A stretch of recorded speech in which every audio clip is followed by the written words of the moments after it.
As the Trump administration continues to carry out its immigration crackdown, American farmers are facing a labor crisis. According to the Bureau of Labor Statistics, the U.S. agricultural workforce fell by about 7% between just March and July. Now, if you eat food in this country, this issue touches you. So in Pennsylvania, yes, the swing state that President Trump won with 50% of the vote in 2024, farmers are desperate for workers. They're literally watching their livelihoods collapse because they can't find enough workers to milk cows or pick crops or keep farms alive.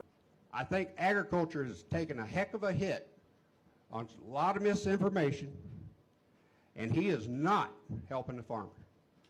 I mean, we farm about 3,500 acres. We are going to be so far in the red after the crop comes off, sold, you can only sit on it so long. You got bills to pay, and now we're dealing with 7, 8, 9, 10% operating notes at the local bank. You know, when are you going to stand up for us instead of kissing his ass for these trade deals? And the tariffs, more so the tariffs than the trade. Question for all you farmers that voted for MAGA. How's it going, big guys? Did you forget how your bootstraps work? You got a little taste of that socialism money and you're like, oh yeah, I like that. You know, you guys are always saying you gotta pick yourself up by your bootstraps. But now that the president that you voted for, policies are killing you guys, you're like, whoa, we need help. The farmers losing their farms and realizing what Trump's policies are going to do to them, we should not be gloating right now. What we should be doing is welcoming voters that are going to vote on our side next time. We're going to defeat this authoritarian regime. We're going to defeat them. They're going to go away somewhere else because they're attacking their own base and they're going to forfeit power. And enough Americans need to be on the same side. And this is a class war. It is not a red and blue war. They want to divide us. It's propaganda. It's something I studied. And the short and skinny of it is we need to be more polite to them than we're going to be to us. Now, granted, you don't have to be friends with them, but you have to be polite because we're going to need them on our side voting versus voting for some new third-party thing that's going to come out. They've been lied to and fed propaganda, which is very effective, which is why we were warned about it throughout elementary, high school, and so on and so forth. They're realizing that they got suckered, and that's a good thing because they're more likely to listen and have a conversation with everybody else versus watching Fox News. They admitted to lying to people. Now the people are seeing that. So, cheers. But the long story short is we need to be better. We need to treat them better than they would treat us. I know it's like, I know some of you don't feel like it, but we need to not be caught up in our emotions and we need to be intellectuals about this. We need to be smart about it. So I say we stand together. Okay, we've got some people that have just gotten themselves kicked. Okay? Let's let them do whatever they're going to do. We don't need to invite them to the barbecue, but we do need to be nice to them. And we do need to talk to them and educate them. The more people we can get away from Fox News, the better. All I'm saying. As always, stay amazing. All right, buckle up. We're diving into the beautiful contradiction that is modern American politics. You know what's fascinating? Watching people vote for leopards, then act shocked when the leopards eat their meat. Today, we're talking about farmers. Good, hard-working people who grow the food we eat. But also people who voted for policies that literally destroyed their own livelihoods. Twice. And now they want bailouts from the same government they claim to hate. It's like watching someone punch themselves in the face, then blame the mirror for reflecting it back. This isn't about farmers being bad people. It's about what happens when ideology crashes headfirst into economics. Spoiler alert, economics always wins. Welcome back to Mind Mirror. I'm your host, and today we're watching the MAGA movement discover that tariffs aren't actually paid by foreign countries. Who could have seen this coming?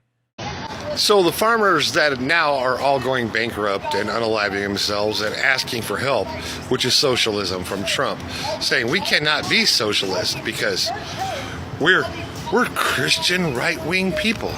There's no possible way that we could be, this is great because there's like Christians sitting on the corner spouting all this crap about crap. But yeah, they say we cannot be socialist because we're right-wing Christians. We just want Trump to give us free money, save our farms, get our money back, and get our rotting crops off the dock. Wait, hold up.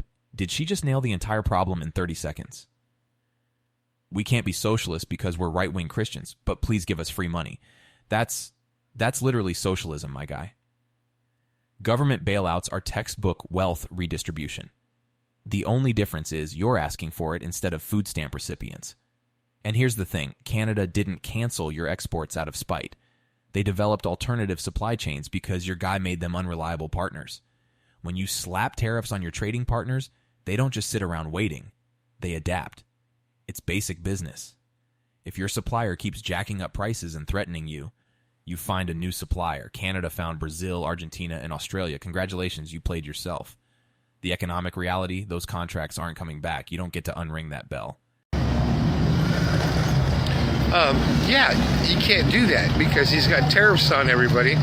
Canada's canceled all your shit, your lobsters, your grain, your vegetables, everything. It's all gone. So, what are you going to do? I mean, and I'm right in the middle of a wedding, by the way, to say. Sorry. Dear farmers, if you want to create videos where you would like people to understand your points, we need to come to a few agreements, because you get on here with like, y'all don't like farmers.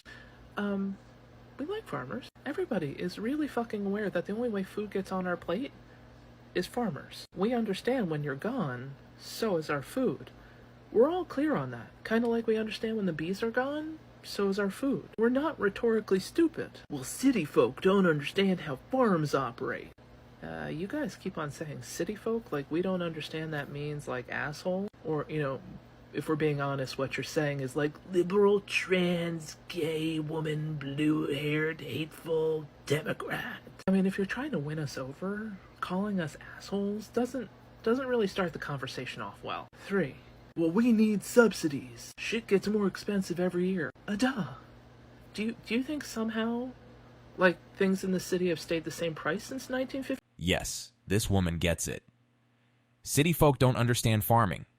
But really what you mean is, liberal, trans, gay, woman, blue-haired, hateful Democrat. Just say what you mean. Here's some free advice for anyone trying to win support. Stop insulting the people you need help from. It's politics 101. You can't call someone stupid and then expect them to rally to your cause. And this subsidies get more expensive every year argument? Brother, everything gets more expensive every year. That's called inflation, city rent, healthcare, education. We're all dealing with rising costs. The difference is most of us don't have the luxury of demanding government bailouts when our business model fails. We adapt, pivot, or find new work. That's capitalism. But apparently capitalism is only for other people. When farmers need help, it's essential agricultural support. When anyone else needs help, it's socialist handouts. Make it make sense. So, watching these farmers on the internet and in these interviews on these news channels brings one thing to mind to me. Insanity is doing the same thing over and over again and expecting different results. So you mean to tell me you want the federal government to bail you out after you voted the way you voted? You voted for this. Mind you, this freak did the same thing to the farming community the last time he was in office, and you all had to be bailed out. So you want taxpayer dollars to bail you out again when this is what you voted for. The level of delusion and privilege is mind-blowing to me. And then you're upset that people lack empathy for you when you had no empathy for anyone else. You voted the same lunatic in office, and he screwed you the last time, and you're shocked that he's screwing you again. Make it make sense. Boom. That's the entire MAGA movement in one sentence. Trump screwed farmers in 2018, needed a $24 billion bailout. Then they voted for him again in 2024. And now, surprise, he's screwing them again. This isn't rocket science, it's pattern recognition. And apparently that's too advanced for people who claim to be street smart. Here's what kills me, the audacity. You voted for chaos, got chaos, then act surprised by the chaos. That's not bad luck, that's consequences. And the entitlement? We deserve taxpayer money to fix our own bad decisions. No, you deserve exactly what you voted for, which is bankruptcy, apparently. The rest of us shouldn't have to subsidize your political fantasies. You wanted a businessman president? Well, he's running your farms like his casinos, into the ground. Like I said before, MAGA, y'all are not smart. Y'all are not smart. I'm not sure why you keep doing the same thing and expecting different results. So, you shouldn't get any sympathy. You should not be bailed out. You should sit in it because this is what you voted for. These are your choices. And you can't say you didn't know because he screwed you the last time. But now you want us to feel bad for you, and you want our tax dollars to bail you out. Make it make sense. It makes absolutely no sense. And you should have to sit in it. You should have to deal with the consequences of your choices and the consequences of your votes. Because you knew better. Because he did it before. You should have to sit in it. You should have to deal with the consequences of your choices. Harsh? Maybe. True? Absolutely. This is what accountability looks like. You don't get to make terrible decisions and then demand everyone else fix them for you. And let's talk about the real victims here. It's not the farmers who voted for this mess. It's the people who didn't vote for it but still have to deal with higher food prices. It's the taxpayers who will be asked to fund these bailouts. It's the migrant workers who got deported and can't harvest the crops. The farmers chose this. The rest of us are just collateral damage. So yeah, sit in it, learn from it, and maybe next time vote for policies instead of personalities.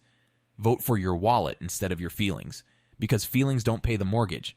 Economics does. Well, what do you know? While everybody's been distracted by the chaos surrounding this whole Charlie Kirk situation, Trump quietly cut supplemental security income benefits from over 400,000 people. That's elderly, children, sick adults. It's disgusting. That is a lifeline for some of the most vulnerable people in this country.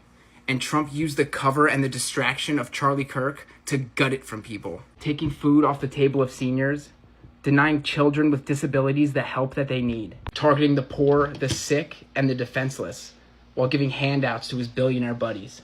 These people are absolutely disgusting. There is no America first. In this case, it's cruelty first, corruption first, greed first. The fact that they sneak these cuts in during national chaos tells you everything you need to know about how cowardly and rotten this administration really is. Hold up. While everyone's distracted by farmer drama, Trump quietly cut benefits from 400,000 vulnerable people. Elderly, disabled kids, sick adults. That's your America First president. Screw the most vulnerable, bail out the farmers who voted for him. It's not America First. It's MAGA First. And notice the timing? Cut benefits quietly while everyone's focused on Charlie Kirk controversy. That's not leadership, that's manipulation. Here's the sick irony. Those same farmers demanding bailouts probably voted to cut social programs. Pull yourself up by your bootstraps, unless you own a farm. Then it's save American agriculture. The hypocrisy is breathtaking. Welfare for me, but not for thee. Government handouts are bad, except when I need them. This isn't about helping Americans. It's about rewarding political loyalty while punishing everyone else. Also, everybody says in the comments, Project 2025, didn't you read that? That's his platform. Hey, Skylar, my name's Will Westmoreland, and I'm a farmer down in Southwest Missouri. And I just wanted to reach out to you and tell you that I am not an FAFO kind of guy. We probably disagree with each other on everything political, but there's a very specific reason why people are getting upset with you. And I wanted to explain that to you if you'd be willing to listen to an older guy kind of walk you through the process.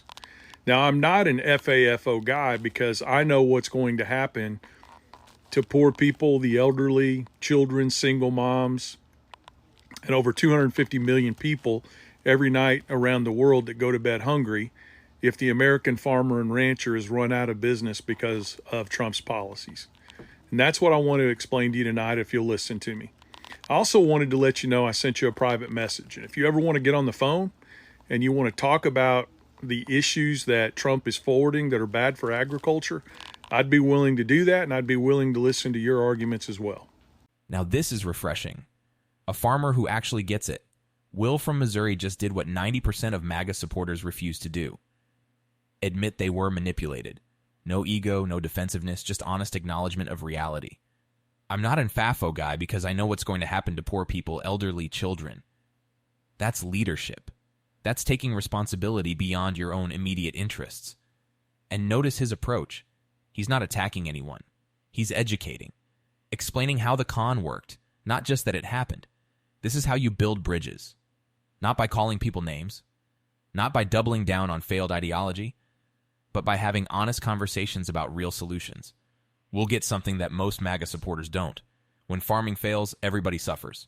Food security affects everyone. I also want to let you know that I've been a political consultant for over 30 years. I want to be right up front about that. I do that in addition to farming. And I want you to know a lot of younger people don't know, and I don't mean that in a condescending way, but more of an educational way.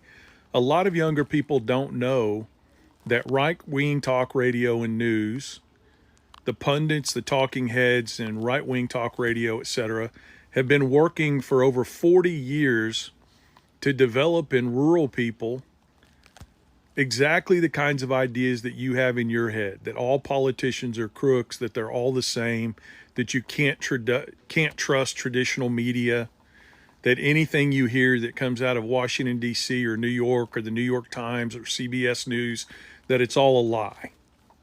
And they did this on purpose, and they started with Ronald Reagan.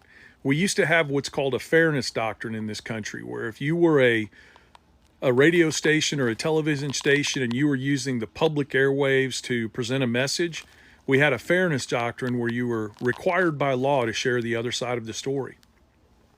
And President Ronald Reagan, who was president when I was in high school and a little bit younger than that, had the fairness doctrine eliminated. He had it taken out of the books. And there was a specific reason for that. It was designed so that organizations like Fox News and right-wing talk radio could start spreading the lie that all mainstream media was bad. Now, this was during the time of Walter Cronkite and Dan Rather, all the other news heads that we had out there that were highly respected. But it was a strategy to make it so that the airwaves no longer had to present an unbiased case. And then these right-wing media sources like Rush Limbaugh and Fox News, etc., began pouring it on to rural America. You can't trust politicians. You can't trust the news. And what they did is they focused on destroying the trust in these institutions so that they could replace it with another institution. And they did that. They replaced it with Fox News. They replaced it with right-wing talk radio. And I can't tell you how many times when I was growing up, when I was your age, I'd walk into a job site or be on a farm and I would hear right-wing talk radio blaring on the radio all day long. And then after they had destroyed our faith in media institutions in rural America, they then turned their guns toward the government itself.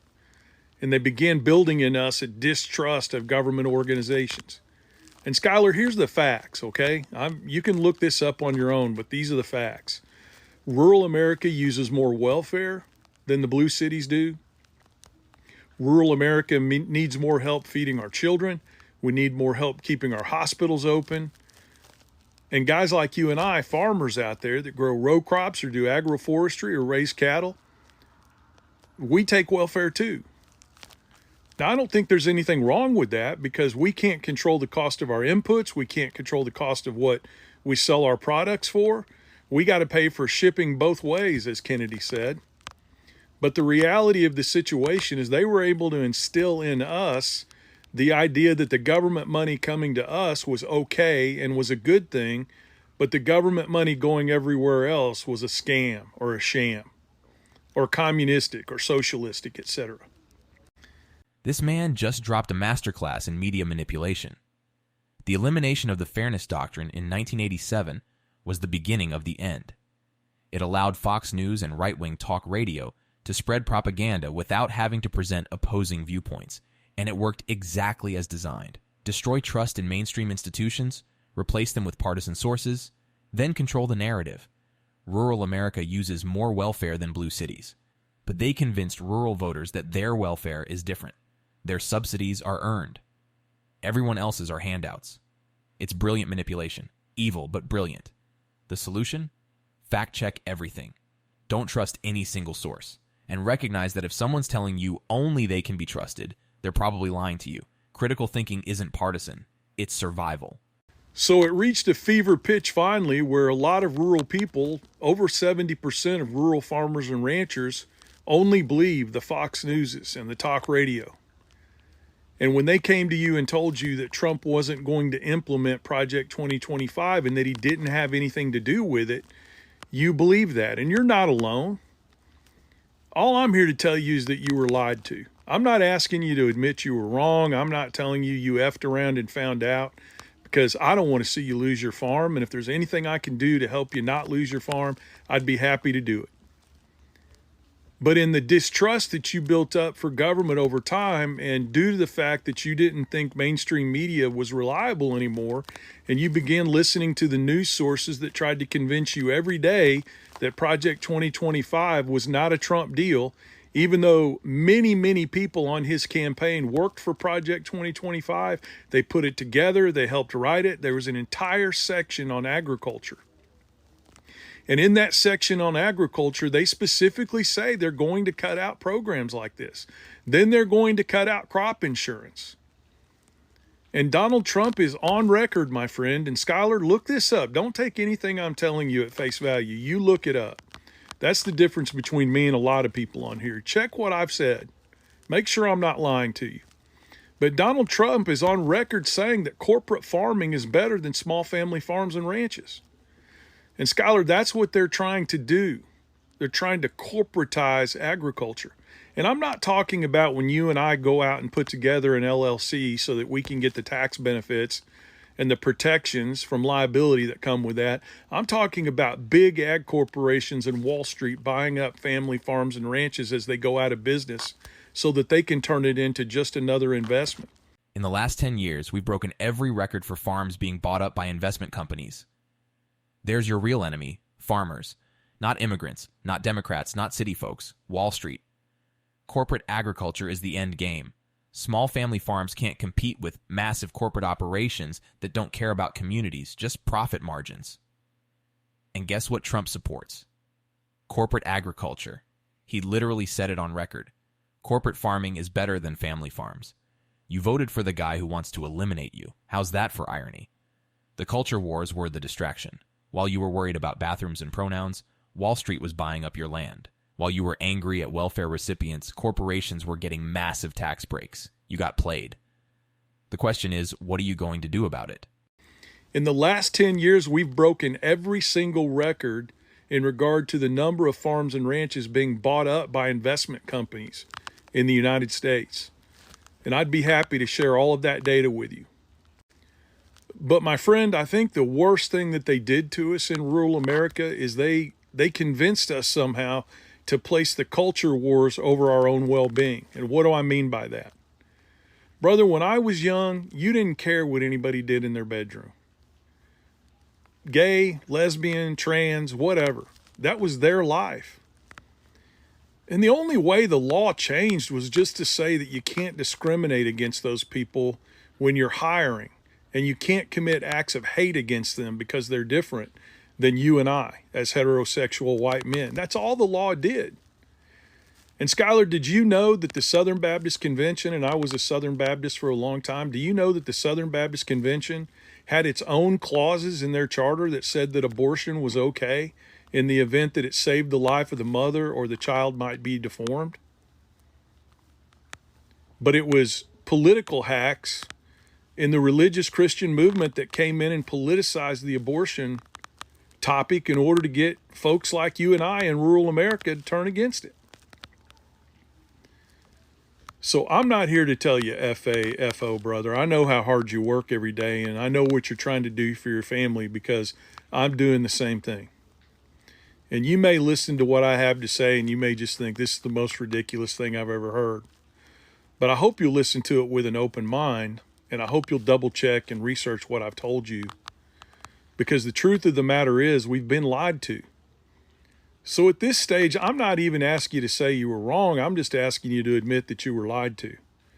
Trump was forwarding Project 2025. He just hired the guy to oversee cost and contracts in the federal government that wrote Project 2025. We were lied to, my friend. And nobody's going to judge you if you just admit that you were lied to and you made decisions based on the fact that you thought these contracts were going to be kept and that you were lied to. And then the next step is get involved with us to fight back. It doesn't make you a Democrat. It doesn't make you a turncoat. It just means you see wrong when it occurs and you fight back against it. Anyway, I hope that makes sense and have a great day. Will just offered a masterclass in how to reach people across political divides. I'm not asking you to say you were wrong. I'm asking you to admit you were lied to. That's brilliant psychology. It removes the ego from the equation. Nobody likes admitting they're wrong, but everyone can admit they were deceived. And his solution? Get involved with us to fight back. Doesn't make you a Democrat. Doesn't make you a turncoat. That's how you build coalitions. Not by demanding people abandon their identity, but by showing them they can keep their values while changing their tactics. This isn't about liberal versus conservative. It's about working people versus the corporations that exploit them. Rural and urban working class have more in common than either has with Wall Street billionaires. Will gets it. Question is, will other farmers follow his lead?